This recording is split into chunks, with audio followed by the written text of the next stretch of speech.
¿Sabían que hay un libro en la Biblia que fue tan pero tan polémico que casi lo eliminan?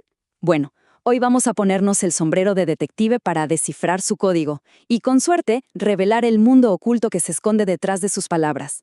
Una epístola de paja. Imaginen eso, con esa frase así, demoledora. Martín Lutero, uno de los personajes más importantes de la historia cristiana, descartó un libro entero.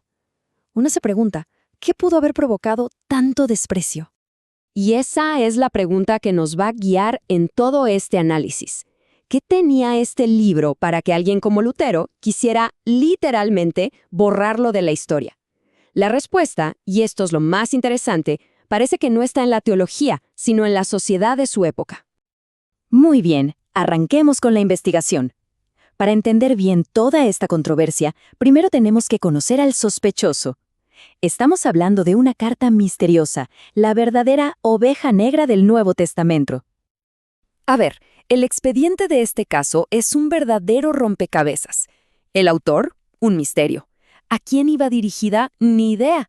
La fecha en que se escribió, un debate que no se pone de acuerdo. Además, se le criticó por ser demasiado judío. Y para colmo, menciona a Jesús solo 2 veces. Su lugar en la Biblia, de hecho, se discutió por siglos. Es, sin duda, el texto más enigmático. Para resolver este misterio, vamos a hacer algo diferente. Vamos a dejar de lado por un momento la teología tradicional y, en su lugar, vamos a abrir nuestra caja de herramientas sociolingüísticas. Pensemos en ella como una guía de detective para textos antiguos. La diferencia en el enfoque es gigante. La lectura tradicional busca el mensaje moral. Nosotros, en cambio, vamos a tratar el texto como si fuera una pieza de museo, un artefacto histórico. No nos vamos a preguntar solamente qué dice, sino la pregunta clave: ¿por qué lo dice de esta manera tan específica? Nuestra primera herramienta es la lingüística. Y para entenderla, la analogía del ajedrez que propuso Saussure es perfecta. Piénsenlo, el valor de la reina no está en la madera de la que está hecha, ¿verdad? Sino en su poder en relación con las otras piezas. Bueno, con las palabras pasa exactamente lo mismo. Su verdadero significado viene de cómo se relacionan con las demás. La segunda herramienta es entender que un texto es como un tejido. Sí, un tejido hecho del lenguaje y de las ideas de la sociedad de ese momento. Está lleno de lo que podríamos llamar huellas dactilares sociales del mundo que lo creó. Es un producto de su historia que podemos, digamos, excavar en busca de pistas. Bien, llegó el momento de aplicar estas herramientas, y nuestra primera pista está escondida donde menos se lo esperan, en una sola palabra. Una palabra que, si la miramos de cerca, nos va a abrir la puerta a todo un mundo social. La carta empieza así, directo al grano.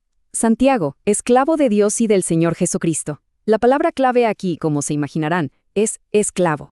Y aquí está el punto crucial de todo esto. Traducir esclavo simplemente como siervo es perderse casi todo el contexto. En el mundo grecorromano, esa palabra esclavo tenía un peso social gigantesco. Definía quién eras. En ese mundo, un esclavo no era nadie por sí mismo. Solo existía en relación con su amo. Una dependencia total. Pero, y aquí viene la paradoja, pertenecer a un amo poderoso le daba al esclavo prestigio y hasta autoridad. Así que cuando el autor se llama a sí mismo esclavo de Dios, no solo está hablando de humildad, también está afirmando que tiene una autoridad que viene nada más y nada menos que de la fuente más poderosa del universo. La investigación se pone cada vez más interesante. Ahora pasamos de analizar una sola palabra a una escena de conflicto social que está que arde. El autor nos describe un mundo totalmente dividido entre ricos y pobres. La escena que describe es increíblemente gráfica. Habla de cómo un hombre rico, con anillos y ropa fina, entra y le dan el mejor asiento. Mientras que a un pobre, con ropa gastada, le dicen: tú, quédate ahí parado. Esto es más que una lección de moral. Es una denuncia directa de un problema que estaba partiendo en dos a su comunidad. Pero para entender por qué la gente actuaba así, tenemos que ver el sistema operativo de su sociedad. No es que fueran malos por naturaleza, simplemente seguían las reglas de su cultura. Esas reglas eran el eugergetismo. Los ricos ganaban honor haciendo donaciones públicas. Y el clientelismo, una red de favores y dependencias que lo definía todo. Y esto nos lleva a preguntarnos algo más profundo.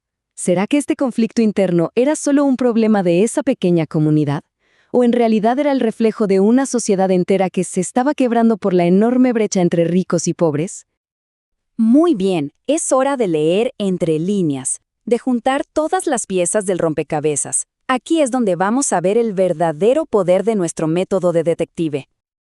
A ver, en resumen, nuestro método de detective se puede explicar en 4 pasos. Primero, analizamos las palabras por sí mismas. Segundo, buscamos patrones, cosas que se repiten. Tercero, conectamos esos patrones con el contexto social de la época. Y cuarto, el paso final. Revelamos la historia oculta que el texto nos está contando. Y aquí, finalmente, llegamos a la gran revelación. La Epístola de Santiago no es una simple lista de consejos morales sueltos. No, es un manual de supervivencia urgente para una comunidad que luchaba por crear una nueva identidad en medio de presiones sociales enormes. Eso que Lutero llamó una epístola de paja es en realidad un increíble manifiesto de resistencia social. Y esto nos deja con una última pregunta flotando en el aire. Si un texto tan cortito y tan discutido puede esconder todo un universo social, ¿cuántos otros mundos secretos estarán ahí, esperando en silencio, en las páginas de los textos que creemos conocer de memoria?